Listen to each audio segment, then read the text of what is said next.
Indiana Beach, Kenya. Figured I'd pop on and see how you guys are doing. It has been a while. It has been a while. Oh, you guys are coming in quick on TikTok side. All right. Yes, it has been a while. We switched to the show format instead of the live format, so it has been a little while since I spoke to you guys. We got some cool things going on right now. We don't typically do, if you guys been following us for a while, you know that we don't typically do apartments, right? We typically do full on freedom, which for us and for our people typically looks like building their own house, not having to pay, an HOA style fee for the rest of their lives and all of that stuff. However, you guys have really, really, really been asking for it. And so we were able to set up a deal and actually have an apartment option for you guys who have always seemed to want it. Plus, there's a bunch of you guys who really want to like move now. And what we used to do was we used to put people up in apartments while we were building their house if they wanted to like move now. But there's a lot of you who like want to move now, but still aren't sure whether you want to build a house, whether you want to buy a house, whether you want to buy an apartment, da da da da da da da da.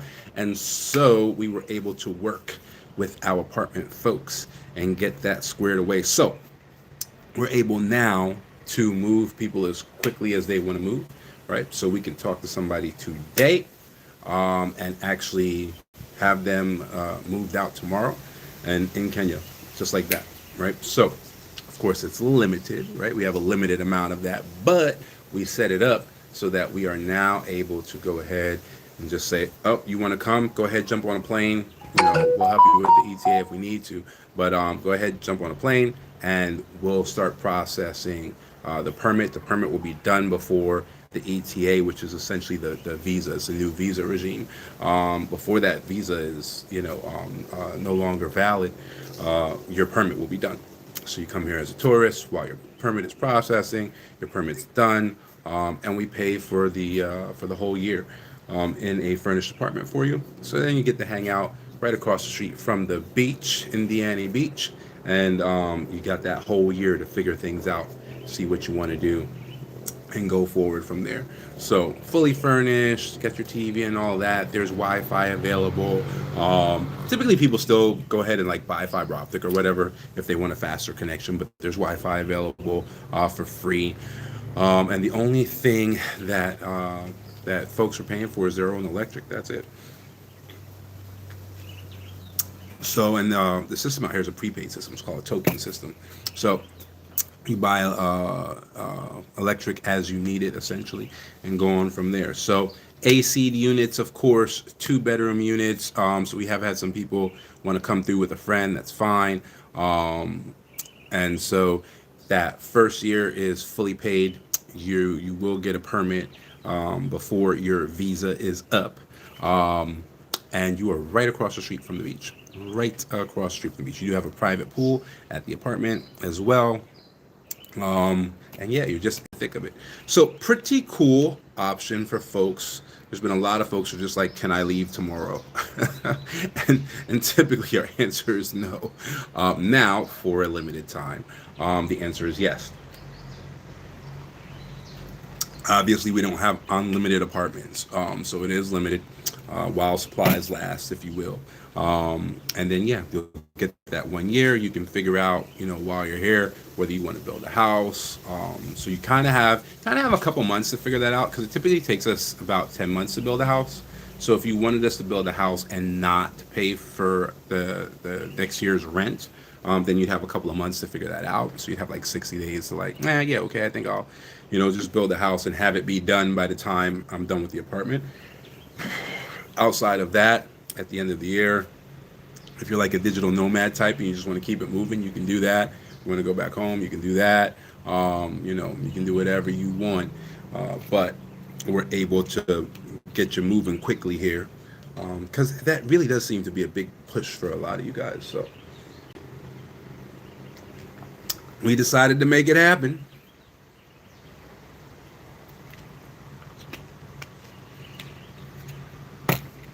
No, in Nairobi, there's service charges. That becomes the issue. So, like, even if we paid the rent and that becomes part of that whole like the freedom aspect of Diaspora Freedom Initiative again. We stay far away from all the service fees. So in Nairobi, you can buy a condo, right? So like you purchase an apartment, but you're still gonna have to pay a service fee for all of the things happening at the apartment, right? And so, and then their excuse is essentially like, oh, well, there's a security guard downstairs, there's an elevator, there's a pool that has to be cleaned, the blah, blah, blah, blah, blah. And all that makes a whole lot of sense, right? But same thing here. There's a guy cleaning the pool. There's a security at the gate. There's, all of that stuff set up, and there's no service fee, right? It's just a cost of doing business, right? Which is how we would deal with it, like in the United States, right? Like you don't go get an apartment at an apartment complex, and then there's a property manager fee, right? That's part of the cost of doing business. It's supposed to be built into the cost. So we don't like that. A lot of people will just take it as like, oh, I'm in a different place, so things are done differently here, and they'll just pay it forever. But we push back against that a little bit, and so we typically don't set people up for that. So we don't do a whole lot of like apartment stuff in Nairobi. We really don't even build in Nairobi. So that's like building in Manhattan, right? Like, good luck finding land to build a brand new house, in the middle of Manhattan, right? So we don't really build in Nairobi. We don't really do apartments in Nairobi, too often. We really do the outskirts. So if somebody really wants to be up there, like maybe we'll build them something in Kajiado County and stuff like that. So if they really need to be like right next to Nairobi, that's fine. We've built stuff in like land lists, and we've built stuff in what else is out there, Thika and all of that stuff, but not in Nairobi. Plus permits are a nightmare in Nairobi. Okay, Ryan. Yeah, it's like, I don't know, today I guess like 85 today. So it's about standard.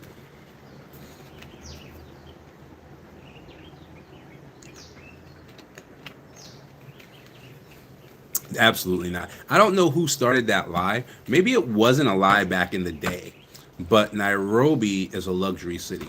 It's the most affordable of the luxury cities. So there's that, but it is not a place for broke folks. Absolutely not. Don't think that you're going to come over here and live on a shoestring budget. It's not going to work.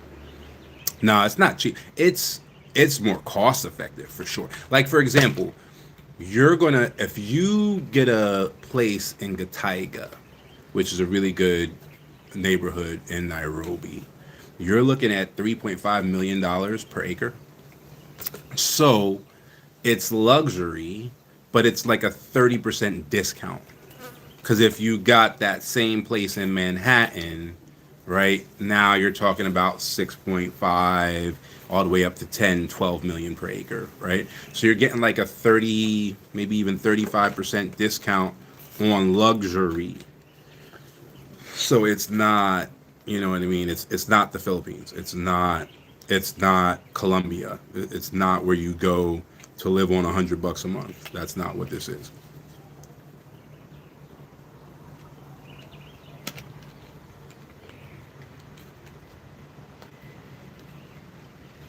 Well, yeah. So the legal standard is 2,000 a month. So if you can't prove that you make 2,000 a month, then you'll have an issue getting a permit. Because even the permits that don't require that require more, right? So All right, Ryan. Yeah, I'll see you later next time, man. What do I mean by more? So, all right. So if you were getting a residency permit, you would need $2,000 a month. You need to prove that you have that. If you were getting an investor permit, there is no monthly requirement. But investor permit means you're opening a business, and they don't play that bullshit about you got a business on paper, right? So you need to really be able to prove you have a business, and the way that they make you prove that is you got to put $100,000 in a bank account. It's still your $100,000. They don't take it from you, but you got to put up or shut up, right? It can't be I'm in my mama's basement with an LLC I paid $35 for from the Department of State. Ooh, look, I'm a business owner. No, you got to be a real business owner.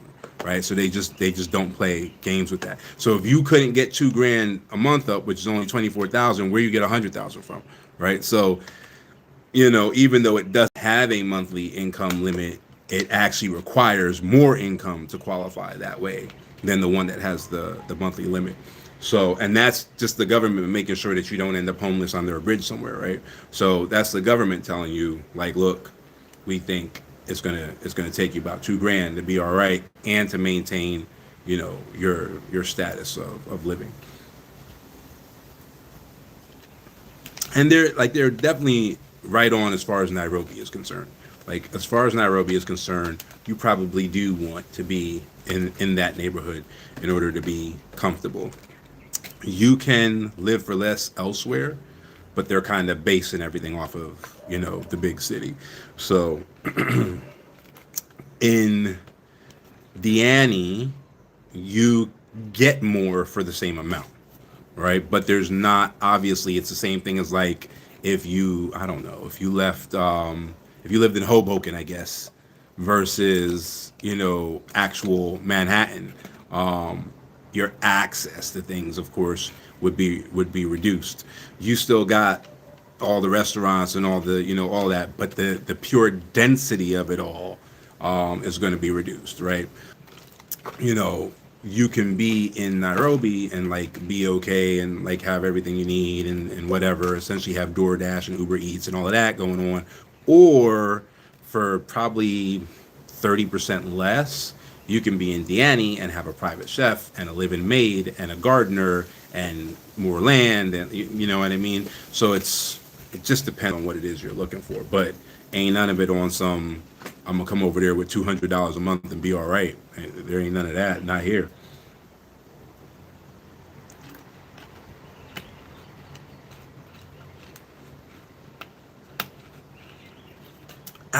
Quite frankly, I wouldn't even appreciate that. Like half of the peace you get from here is the fact that people got sense, and there's people around you who got sense, right? The road is right there. How many cars do you hear driving by? Now, of those cars driving by, how many of them are vibrating the entire house playing some stupid ass music that ain't nobody asked to listen to, right? While you're sitting here, trying to figure out your moves, trying to build yourself, trying, to come up with new business ideas and ways to create generational wealth. In those loud environments, you cannot think. They're like that on purpose, right? Any environment of substance in the US that you go to is quiet. So people can think, so people can come up with the new business ideas, so people can come up with new generational wealth ideas, right? These things aren't like opinions. These are facts that have been laid out in psychology and sociology for years, right? That's why, when the US government captures somebody, they put them in sleep deprivation. And while they're trying to sleep, they're playing loud music in their cell, right? It keeps them from figuring out how to escape. It keeps them from thinking clearly and figuring out how to better themselves, right? But if you go into the hood, it's like that everywhere. There's loud music everywhere, gunshots, bah, bah, bah, bah, right? So personally, I appreciate that it's prohibitively priced. Not just anybody can just pop up and disrupt the peace and the harmony that exists. So I do appreciate that. Say what you will about it. That's the way I feel about that. Yeah, no, yeah. So and there are a lot of people that want to do that, and we do have the apartments available right now. So we could talk to somebody today and onboard them tonight, and they can fly out tomorrow now. And then we can go ahead and set up their apartment. They'd have their apartment. It's fully furnished, so they could show up with a bag if they wanted to, and that's paid for the rest of the year. So yeah. Yeah, we still do that too. Yeah, if we're building a house for somebody and they want to come right away, we will put them up in an apartment while their house is being built. So it typically takes about 10 months. So that one too, like we'll do 4 years just in case anything gets backed up. Da, da, da, da. Like right now, the government has us backed up on a place that we built. So the place is done. It's ready to rock. The power company hasn't brought the meter for like the power connection into the house. So the power is there, the power pole is there, the wire from the power pole is there, but they haven't brought the meter. So we can't hook up the power because they wouldn't be able, it'd be like stealing power. They wouldn't be able to see how much, power the place was using and charge you for it. So that's now holding up, that. So things like that, what are you going to do? You know what I mean? Like, we can't make the government move faster, right? If it was a vendor, then we could, light a fire under their butt. But the government, we just got to wait for them to bring a meter. So, stuff like that happens. So we always, put some leeway in. So even though it takes us 10 months to build it, we'll, buy the apartment for like a year, and just so that there's some overage, Good. Horrible for you if you, don't know what you're doing and then make the mistake of paying someone a bribe. That's the worst thing you could ever do in your life. Do not do that. Beyond that, it's typically pretty good, especially if you're transparent. Some of what gets us in trouble is we got this real funky thing about moving in silence or whatever, or however people say it. That's the dumbest thing you can do here. Because if you're moving in silence, it also puts you in the crosshairs of somebody trying to shake you down for something. If you're moving in the light of day, then no one can approach you with some nonsense because everybody's seeing what you're doing. So when it stalls, everybody knows exactly which government department is the one messing with you, right? And so it's harder for them to do that. So sometimes, like, I don't know what to even call that, because that's really not even smart in the U.S., but sometimes our ways work against us. The moving in silence thing is a big one. So yeah, as long as you're, in the light of day and on the up and up, then it's typically not that bad. Typically, there's a timetable on everything you want to do with the government, and it's like publicly listed. So it'll say like, all right, if you're trying to do this, that's going to take 2 weeks to 4 weeks, and it's like on a government website that's what it takes. So, at the 2 week point, you can kind of, hey, what's going on? And then at the 4 week point, you can start pushing because it's like publicly posted that this is how long it takes, right? So it's typically pretty good. Typically there's no weirdness. Right now, like I said, there's one thing with the house, with Kenya Power doesn't have a meter for that particular location, so we're waiting for a meter to come in. So we'll see if that gets excessive. Then we'll have to start pushing them, but we're giving it a week to see what's what. But yeah, it's typically not that bad. But very much like the United States, they are not allowed to give you legal advice. So if you do not know how to do it, they will not tell you how to do it, and they will let you do whatever it is that you want to do because they cannot advise you, right? So if you don't have a professional guiding you, they will just watch you mess up.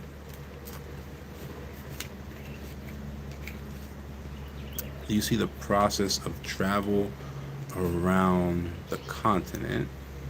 Are the governments getting better? Do you see the Oh, supposed to be progress. Is it? Are you saying is it easier to travel from African country to African country? Is that what you're asking?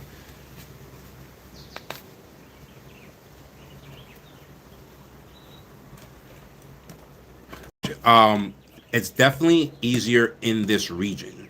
I don't know about anything like I don't really go to the west that often. Not really my cup of tea. I definitely don't go to the north very often. Again, not my cup of tea. So in East Africa, like East African citizens, essentially have borderless Africa. So like East Africans can go anywhere in East Africa essentially. They don't need anything to do that. So like within the regions, and I guess I really can't even say the regions in East Africa, it's getting easier. I don't know if the other regions have the same thing. I think SADC does. I think the South African region, if you're in SADC, then you can go to any SADC country, visa free and all of that. So I think the South African region has it and the East African region has it. I don't know about the North or the West. And now there's the Sahel. So, definitely the Sahel. I don't know what's going on with them. And then there's the Central. So I don't know if Central can move around. I doubt it. I'm not sure what's going on with the North. Not quite sure what's going on with the West, but I doubt that they can move within the Sahel, even if they can move within the West. So now there's a fracture there. So, yeah. It was very easy when I was in Zambia and Zimbabwe. Very easy to do what? Because you were still moving with the U.S. passport, right? So was it very easy for the Zimbabweans and the Zambians, or was it just easy for you? Because it's easy for me, I can go anywhere, right? Like I might need a visa, but I can go wherever. It's easy for me. But that's not necessarily a reflection of whether it's easy on the continent. Hey, property protection, how's it going? Okay, gotcha. Yeah, yeah, yeah. I mean, it's easy for us in general, to go. And the only place where that's different, if, for me, is East Africa because of that. So, like my wife and my son, they're both East African citizens, and I'm not yet for like another like maybe month. So I'm not yet. So it's a little easier for them to traverse East Africa, but everything outside of East Africa way easier for like me and my son. Like my great example is we just went to China. So I had to get a visa for the governess, a visa for my wife, a visa for my son, and I had to get a new visa for me because it's been a while since I was there. Now me, I had a passport with I think it was 300 Chinese stamps in the passport and three other visas. I lived there for over 2 years and all of that. So whatever, right? But it took 2 or 3 months to get my wife and the governess their visas, and they only got 30 days, single entry. Right now, my son, who yes does have dual citizenship, he got his visa on his U.S. passport, not his Kenyan passport. He got 10 years, and I got 10 years. So I got 10-year multi-entry business visa. He got a 10-year multi-entry 60-day, like they got 30-day single entry get out. We both got 10-year multi-entry 60-day at a time. And he was 16 months at the time or 18 months at the time. So his passport only lasts 10 years because the U.S. passport, actually the Kenyan one does, but the U.S. passport for kids lasts 7 years. So he ain't even got a 10-year passport and got a 10-year Chinese visa. So our ability to move around doesn't necessarily reflect other people's abilities to move around. Yeah, yeah, because none of my other passports were as strong. So I would have been in my wife's situation with any of the other ones. So yeah, the U.S. one was the only one that made sense for that particular trip, at least at the moment. Maybe in like 3 or 4 years, I think I'll get one that's a little stronger in Asia, but we'll see. Hey, what's up, Brian? Well, yeah, I mean, part of our generational wealth passport portfolio plan. So yes, we do get multiple passports. So right now, my son has four, and I only have three. And that's we set it up that way. So best case scenario, your children always have one more passport than you, and then you catch up. So like in a couple months, I'll get that fourth passport, and then I'll catch up to my son. And then any new passport that I get, my wife and my son should also get. The only one that didn't work that way so far is excuse me, is the United States, of course, because you have to live in the United States to get a U.S. passport, not just be married to a U.S. citizen. Is a visa of Philippines good? Good for what? Like, is it easy to get a Philippines visa or?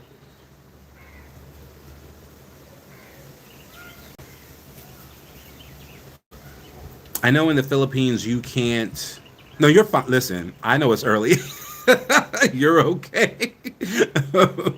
um, I know in the Philippines, if you are of descent, I think you can get dual citizenship. And if you were a Filipino that went somewhere, I think you can get dual citizenship. but you can't get naturalized and get dual citizenship. So the Philippines is one of those places where you'd have to give up all your other citizenships, and then they don't give you anything in exchange. Tanzania is the same way, right? So it's like, why would you ever, right? Versus like Singapore, you have to do the same thing. Singapore is the same way, but they give you stuff. Like they give you incredible incentives to do it. So it makes sense if you're like a generational wealth family and you're gonna put a family office in Singapore. It makes a ton of sense, right? So comparable to China. Maybe, maybe, yeah, because I know there's a lot of like Filipino or Filipina maids working in China, so it must be fairly easy for them. But like I said, you can't have dual citizenship, so it's not like a passport that I can add to my portfolio and utilize, unfortunately. So the one that I'm going to get that's a little friendlier with China is Vanuatu. I'll get a Vanuatu passport in a couple years or whatever, and then that one should give me a little bit better access to Asia.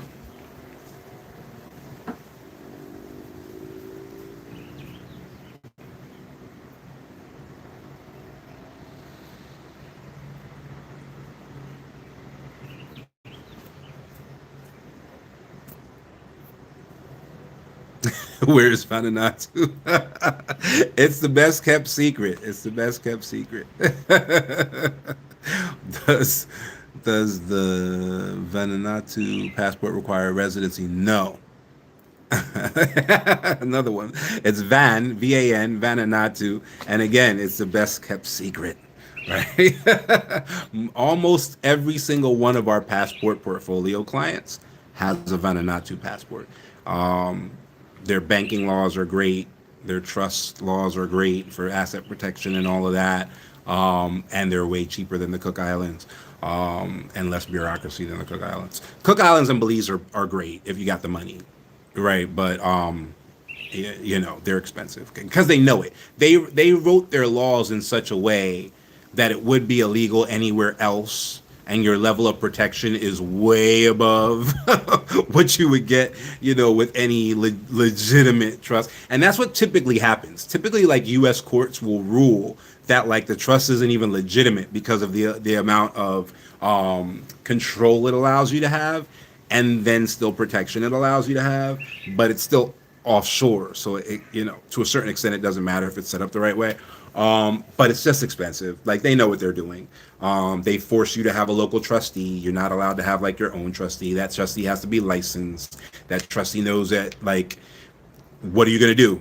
All of your assets have been deeded to the trust, so you don't owe them anymore. The trust owns them now. So like you're going to risk losing your assets by not paying the licensed trustee fee every year to make sure that your stuff is good. Like it's it's a situation that you don't put yourself in unless you're serious, right? Because like if you're Elon Musk, you got the money to hire enough lawyers to like go get that guy. You know what I mean? But if you're a normal person and they jack up your trust, who are you hiring to like go handle that? Because to bring a lawsuit in like Cook Islands, you have to put up $1 million, like to even bring the lawsuit because you're not a citizen.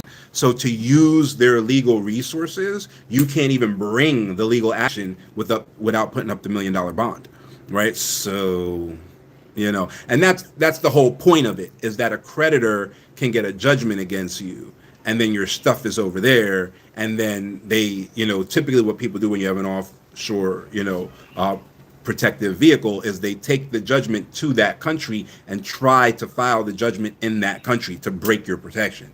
Well, in order for them to even attempt to do that, they got to put up $1 million, right? So it just doesn't, it doesn't jive. So when you're not in the top 1%, then you find,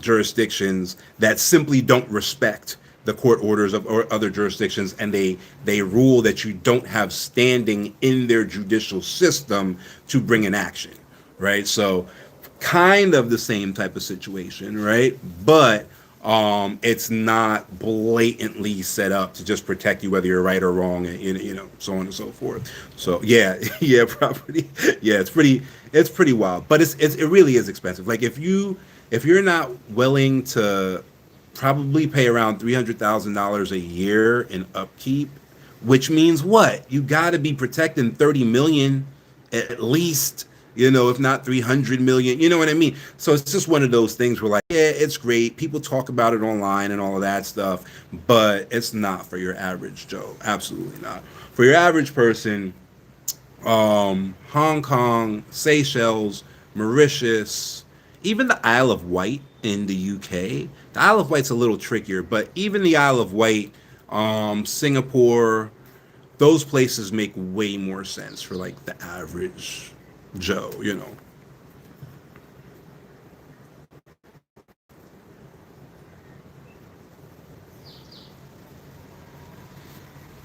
I need to come. Can you get locked in, bro? Yeah, we're so fun.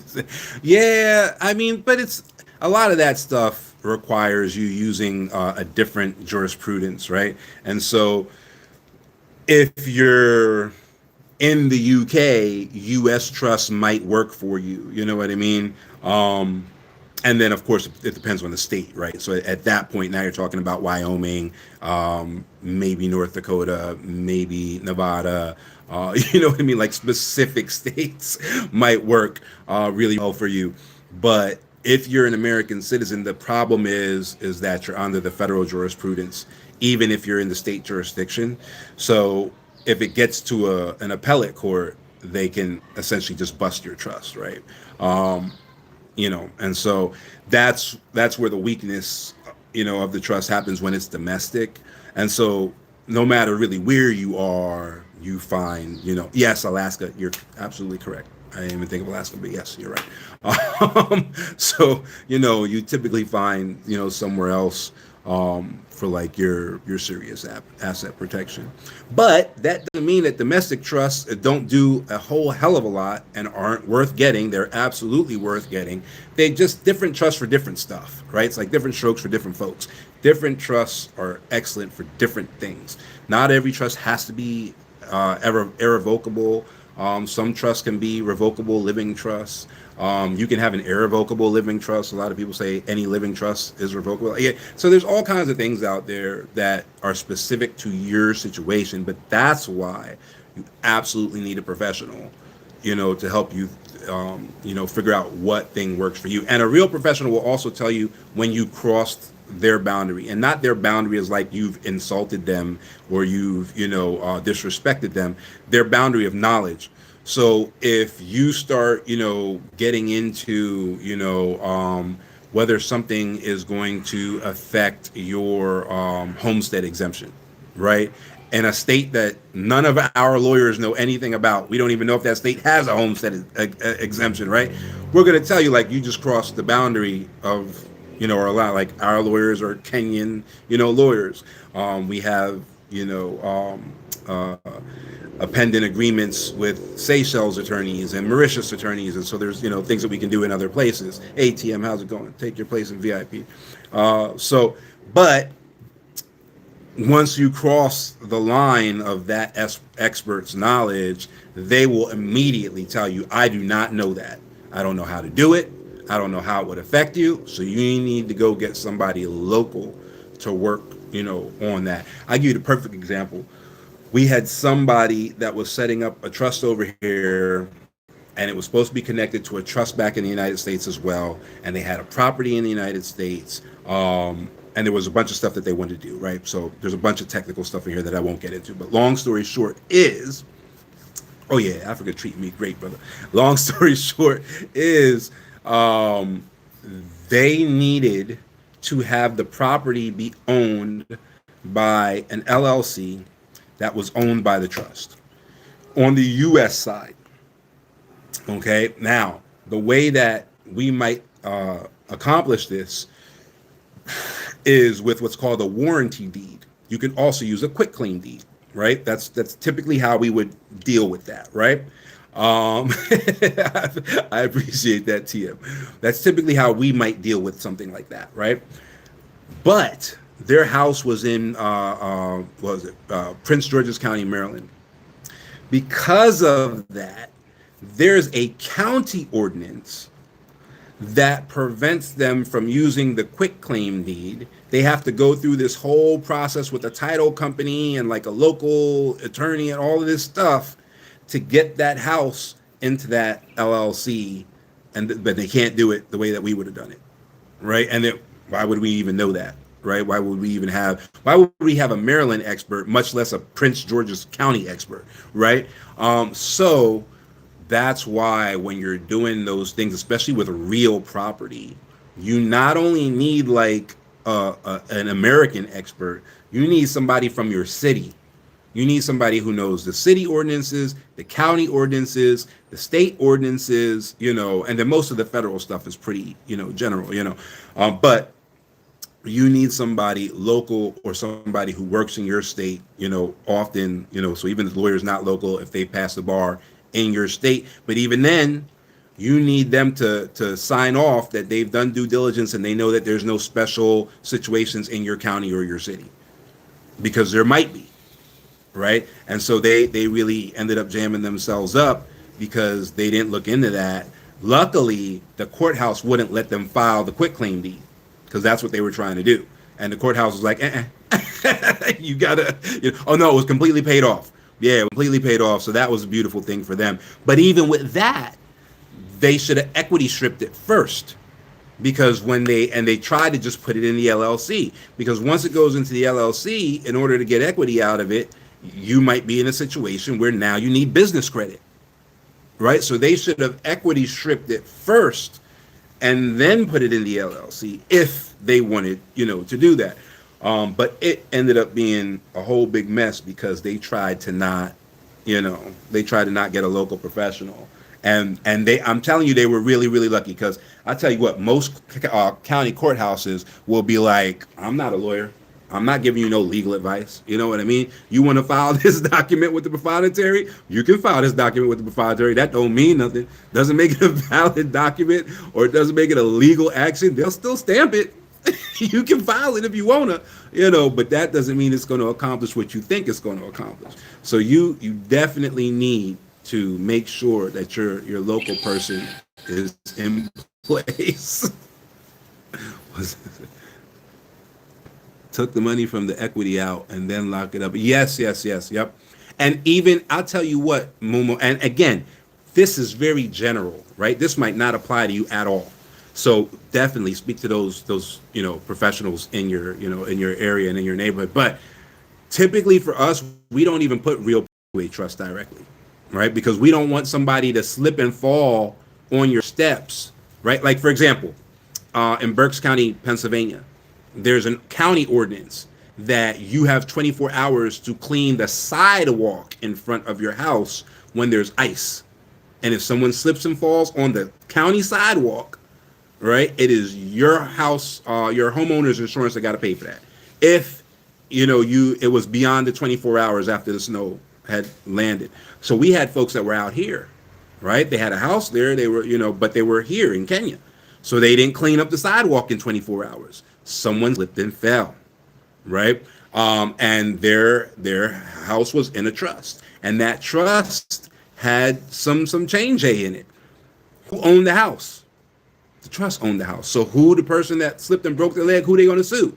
They're going to sue the trust, right? So now you gave them a door into the trust that was supposed to be, gathering funds for your children's future. Now you just gave them a door into that to snatch all that money out of there because they slipped and fell on some ice on the sidewalk.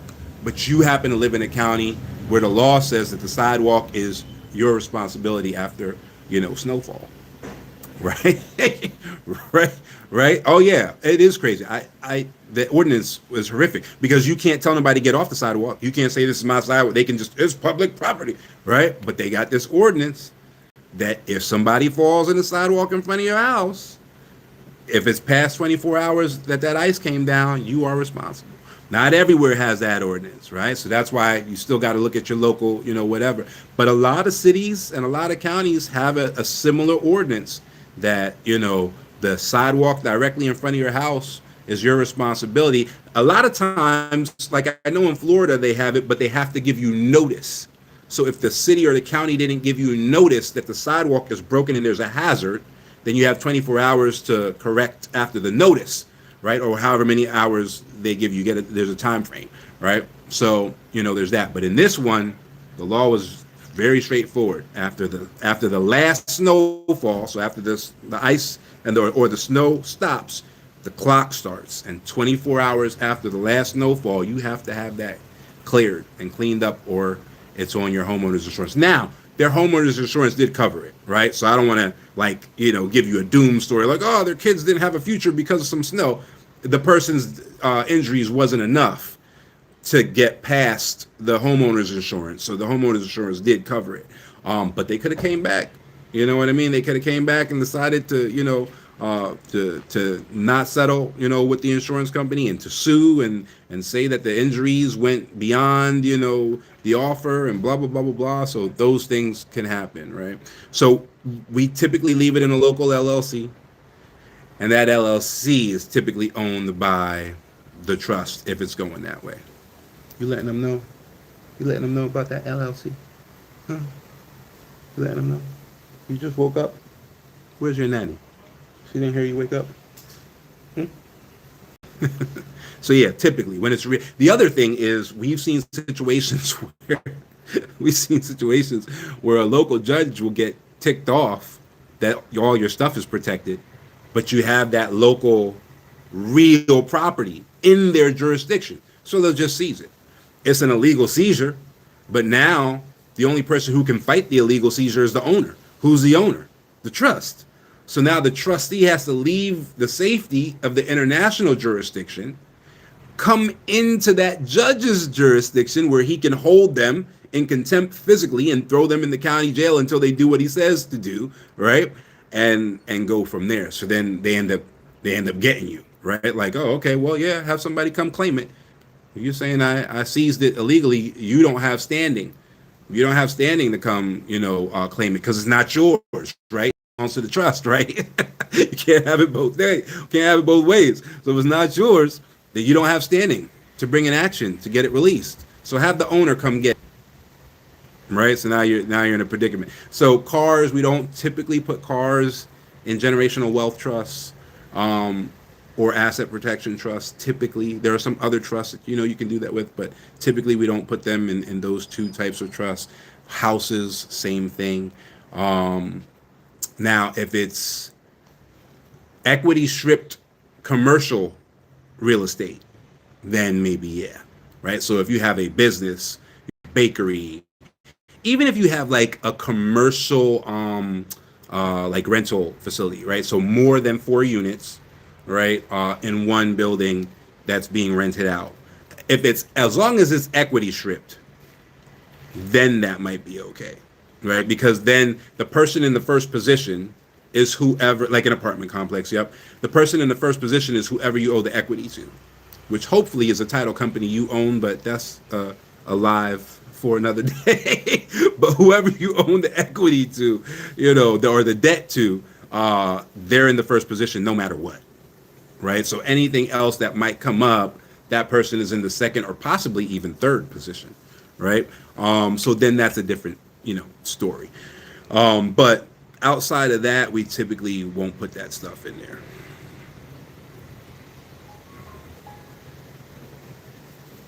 And even those are very specific situations. You're correct. Yeah, those are very specific situations. Because if you owe that money to Wells Fargo, we probably wouldn't put it in there because we wouldn't want to give them access to what else is in there, right? So it depends on who you owe it to. Like I said, if it's you can own everything you do business with as long as it's done as an arm's length deal, right? Typically. There's always exceptions that prove the rule. But as long as it's done as an arm's length deal, you can typically own everything you do business with. What does an arm's length deal look like? In general, very high level overview of what an arm's length deal looks like. In general, an arm's length deal is any deal in which the terms are identical to the terms that you would have if you were not doing the deal with yourself. Right. So if you go to Wells Fargo and you ask them for a loan, they're like, yeah, that's cool. 14% interest on that loan. Right. You can't then go to your own, title company or loan company or whatever, and then make that loan from your own bank to yourself at 1% interest. Right. Now, there's going to be some issues legally with that because it's not an arm's length deal. A lot of the issues are tax issues, but there are some other issues that can arise from that, as and make it seem almost like a fraudulent conveyance type of situation. But if you give yourself the same 17% that Bank of America would have given you, that kind of shows that, all right, this is an arm's length deal. We're paying the exact same thing that we would have been paying. So if we now say, hey, we broke even on this deal, we didn't make any money, the IRS can't come be like, did you break even, or did you shift all the taxable money to the other company you own, and you're saying you broke even because you overcharged yourself to not pay taxes? You see the issue there, right? But if you can show them like, we went out and got 3 quotes. Wells Fargo says 17%, Bank of America says 17%, and whoever else said 17%. And we charged ourselves 17%. So we would have broke even if we would have done business with Wells Fargo. We would have broke even if we'd have done business with Bank of America. We'd have broke even if we did business with Santander or whoever else, right? If you can show that, then that goes away to proving, okay, this is an arm's length deal. So even though, yes, they're doing business with other companies their own, they're having the exact same outcome in business they would have had they been doing business with a company they don't own, right? So that becomes an important factor when you're doing that. However, from our perspective, if you're not doing that, then we don't necessarily want the organization that doesn't have the same ownership to have access to the things that are in that trust, right? So typically we wouldn't want to put those types of assets in there unless you have an arm's length deal with an organization that you own. Because that means that if something breaks your trust, it's kind of like a backup plan. If something breaks your trust, you legitimately, at arm's length, have another organization not responsible for whatever broke your trust that needs to be paid first. And it's legitimate. Legitimacy is like the king and queen of every damn thing, right? All of the little structures and stuff you want to put in place, as soon as one thing isn't legitimate, the whole thing falls apart, right? They even call it look through in the US, right? The IRS can do a look through and just be like, oh, you got this whole beautiful structure set up? Yep, we're going to look right through that. It's your fault, right? And so that happens when something in the structure isn't legitimate. Then they can do a look through and just bypass everything you built, everything you paying all that money and upkeep for. They can just look right through it if it's BS, right? So you got to make sure that everything is as legitimate as it possibly can be. Oh, they're making me do a puzzle here on TikTok, guys. Tap. I just realized that the puzzle happens when people are watching but nobody's tapping. I do see Momu. I see you liking the live. I appreciate that. Like the live for me, and it lets me know that there's engagement, I suppose. I don't know why it does that, but I did just find out that that's why it happens. Let's go. I can get to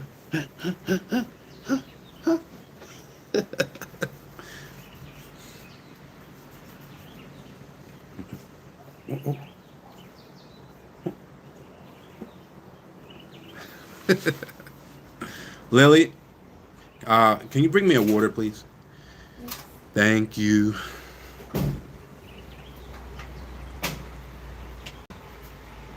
See you. Bye-bye. What's going on? Did something bite you in your armpit? Or are you just trying to get me to tickle you? Yeah. Yeah. He's good. He's good to go. And he did just wake up. But yeah, he's good to go. I tell you. Cause my parents, one left me with debt, the other one just left me, But yeah, I mean, I think if we all knew a little better, we would make sure that that's not the way that works out. So yeah, he's good. He's set. I'm not trying to go anywhere anytime soon, but if I did right now, he'd be okay. Are you getting some yogurt, or do you want the banana?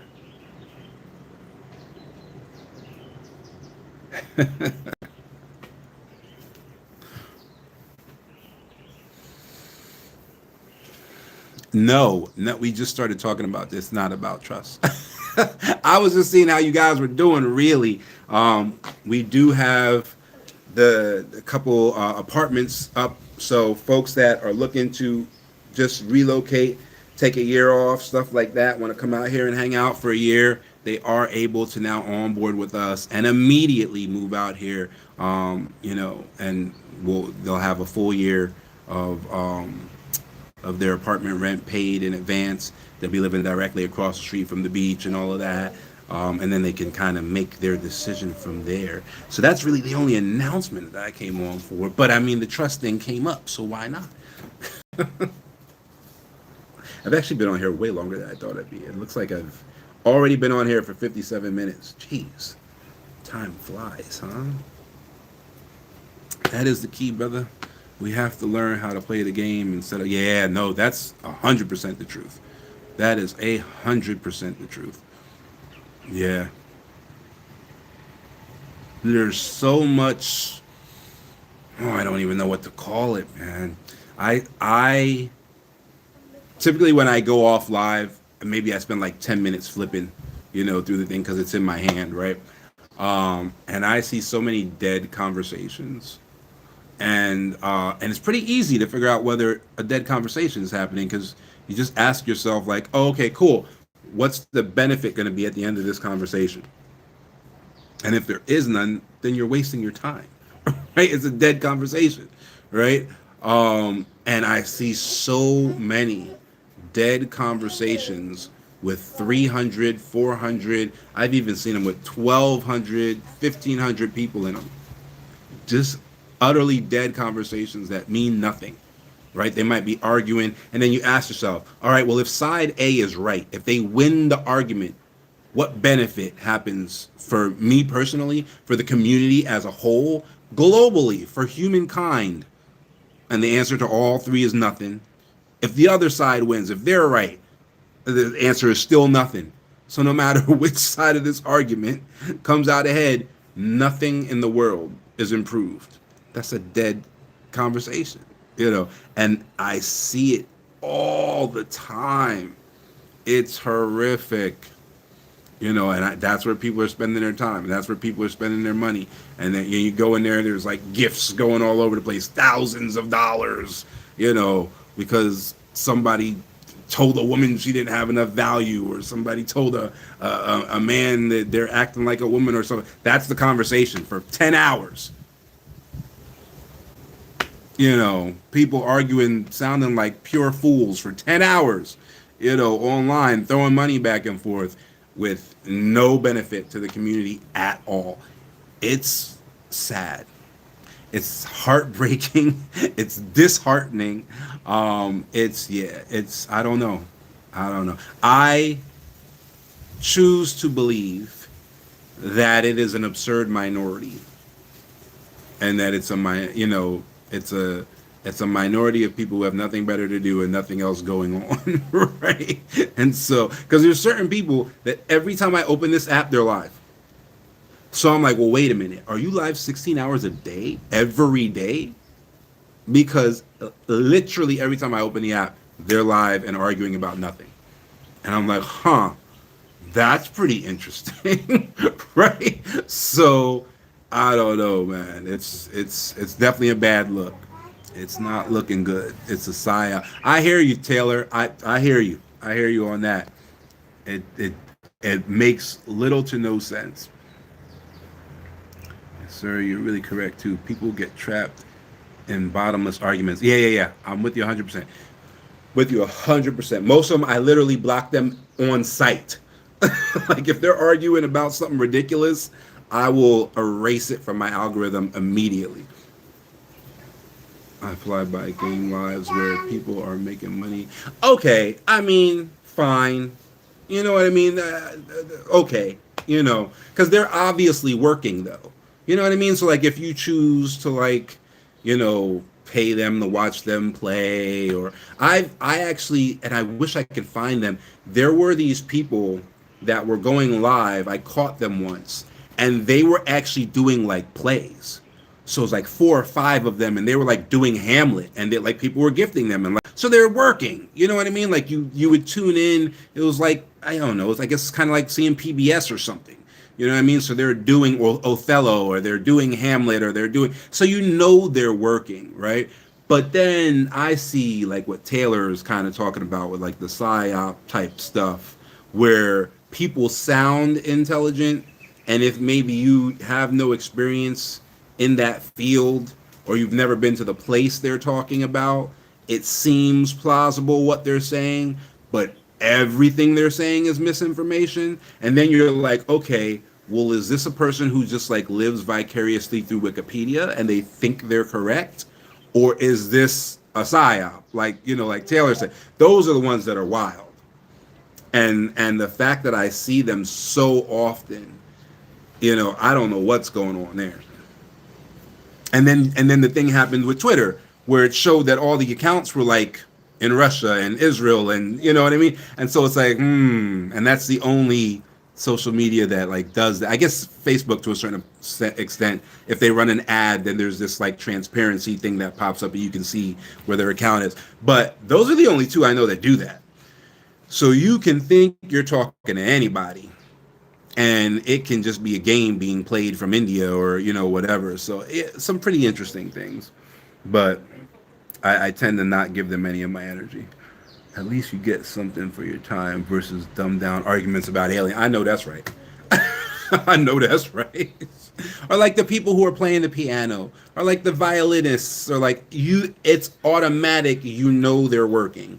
You know what I mean? And then it's like a Patreon type of thing. You send them a gift if you want. If you don't want to, you don't. Whatever the case might be, right? And so, that's a different thing. But some of these folks, I don't know, man.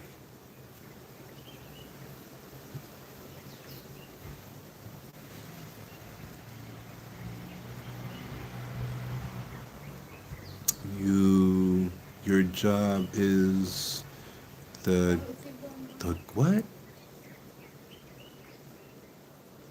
Oh, it was okay. Typo. You game stream on Twitch. That's your job. No problem.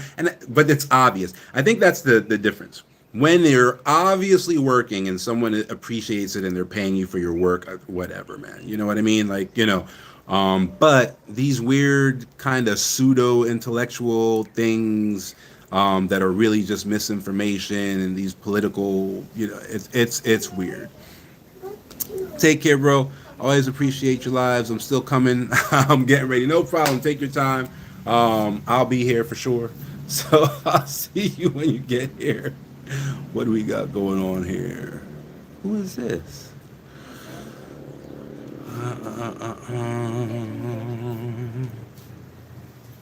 Let's see. Can't even say anything, huh? That's interesting.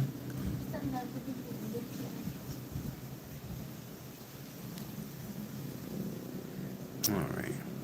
So yeah, that's it. Came on to give you guys the FYI.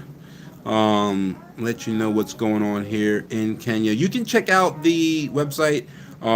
It's all of these are all of these. Yes, all of these live streams are on business accounts. So the website is definitely in the bio somewhere, or there's like a button since it's an actual business account where you just click and go to the website. We always have assessments on there, so you can always do an assessment and see if you qualify for whatever.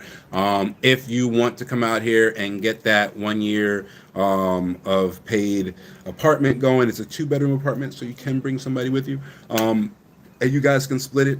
Or you and your husband, you got a kid. It's a 2-bedroom apartment.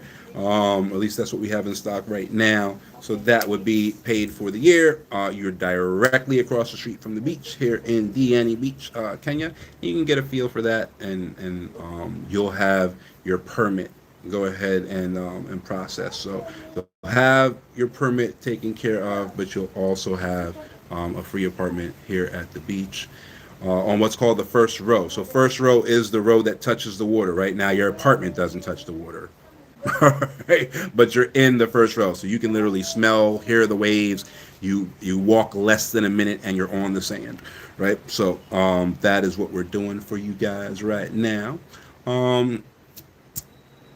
Yes, if you're building a house, we'll still put you up for the 10 months that it takes to build your house. So that's a separate program. But yeah, if you're building a house, and you want to come out here before the house is built and just wait for it, we'll put you up. But this is an entry level program. If you want to come in, get your immigration taken care of and then kind of figure out what you want to do next, then it's essentially 1 year temporary housing, fully furnished, right? So that you don't have to worry about anything. You can just show up if you want to.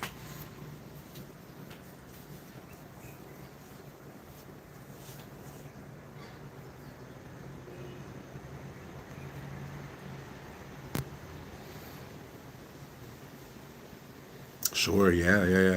Yeah. Well, so we we would probably recommend maybe Traverse Culture for that. They're the only other relocation team out here that we know for a fact is operating legally. There's quite a few operating illegally. We would never try to put you in that situation. So the only people that we would ever refer someone to as far as coming to Kenya would be Traverse Culture. So if we can't do it or it's not something we specialize in, then we would typically refer people out to Traverse Culture and let them do it.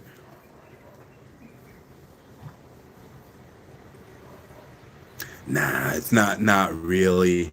Not really. They have their specializations. They're really, really good at medical tourism. No one does medical tourism but them, essentially. So anyone even claiming to do medical tourism is a red flag in Kenya if it's not Traverse Culture.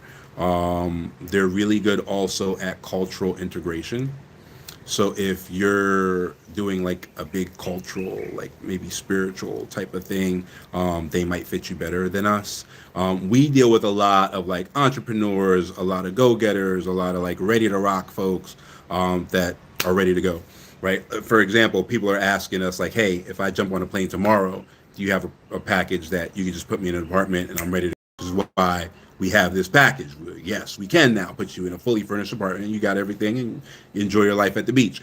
Whereas like their people have like a 60-day like integration process, right, where they're not ready to just jump in. They need a little bit of hand holding and stuff like that, which is nothing wrong with that. It's just different types of clients, right? So no, it's not. I don't consider it like competition that we got to be like at each other's throat. We typically all have completely different clients, right? Like Apple execs are friends with Google, with like Samsung execs and Google execs. Like they're not at each other's throats. They know they have completely different clients, even though they all sell cell phones, right? So you can get a Google Pixel, you can get a Samsung Galaxy, you can get an iPhone. Those executives don't hate each other. You know what I mean? They're not in real competition. Their clients would never do business with the other, right? So it's just one of those things.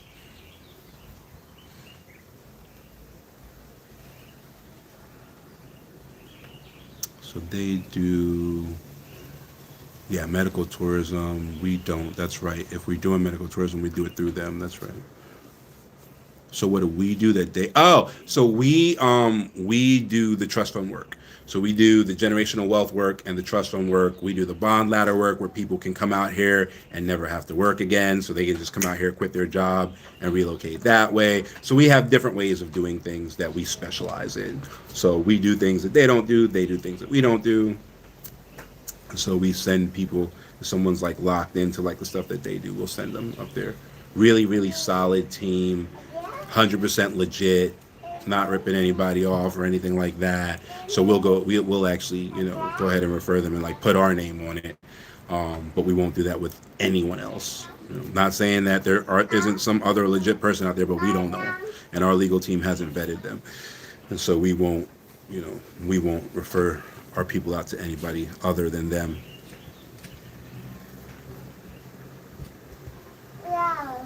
Yeah, I mean, yeah, within the community there should be cooperation. You're correct. I agree with you.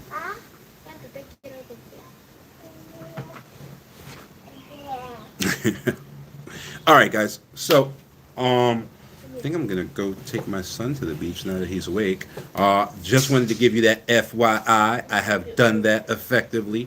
I guess last word on it. We now have that program open. It is limited, right? Apartments are limited. We don't have unlimited apartments. I wish we did. I wish we had unlimited apartments. We don't have unlimited apartments, so it is limited. it will be that we'll do your full immigration. We'll help you as far as getting like your tax nexus here. So we'll get your driver's license and all of that stuff squared away over the course of that year. We'll do all your biometrics, get your national ID. We'll set up your bank account for you. We can do that remotely without you even being here. We'll get your immigration and all of that set up for you. So all of the things that you need to live and have access to all the things, we do all of that for you. Plus you have a year where your apartment is 100% paid for, and you're good to go, right? A lot of the folks that have already done this with us are folks that sometimes just need a reduction in their circumstances in order to go to the next level. So that happens often. I don't know what just happened there. I don't know what that was. All right. Um, but sometimes there are folks like startup founders do this all the time, right? So they'll be able to come out here. There's great internet here. They can, they'll be fine. And so they'll reduce their monthly expenses by coming out here and running their startup from here, right? So they'll have their startup going from here. They'll be, getting traction and all that before they go to VCs. And instead of trying to live on peanut butter sandwiches in New York, they'll move out here. They'll get the same reduction. They'll get the same release that they would have gotten by, trying to eat peanut butter sandwiches in Manhattan, but they don't have to eat peanut butter sandwiches in Manhattan, right? They get the peace, they get the quiet, they get to live at the beach, and get some traction on their, on their startup, and then start going to see, VCs and like making that stuff happen. So that's a very specific use case, but lets you kind of know where people are in as far as mental space that do a lot of this. So some people, they just want to take a break. They remote work for a year. Some folks, they'll actually take a sabbatical, right? So they'll leave work, whether it's a year, whether it's 6 months, whatever. There's a lot of teachers that'll jump on stuff like this. So they'll have their permit. They'll typically have their permit for 3 years. So they'll be able to come and go as much as they want for the next 3 years. And then like summer break, they'll come live in the apartment for the entire summer break. And then for 3 years, they're able to do that. And then any other sizable breaks, like they might come for spring break because they can, and things of that nature. Those are typically the people who jump on this type of stuff. And it's people who want to like leave now. Like if there are folks who are like, all right, I'm going to sign up and get my permit, but I want to be on a plane on Friday. I want to, I want to leave now. And those people, we can accommodate them as well because, the apartments are there and waiting. So as long as we get a deposit that we can put in the landlord's hands to hold it, we're good to go. All right, so that's how that typically works. Now you guys have been informed. If you're on our mailing list, you'll probably get an email about it in the next 48 hours. And it'll probably be gone by the end of February. As with most things in real estate, it's limited. There's only so much land. There's only so many apartments. There's only so many bedrooms. There's only so many houses, right? So most of that stuff is limited, and this is no exception, right? So if you want it, jump on it. If this one doesn't fit you, then keep watching. Maybe something will pop up that does, and we'll go from there. All right. So until next time, thanks for hanging out with me, Freedom Family. Thanks for hanging out with the Diaspora Freedom Initiative, and I will talk to you next time.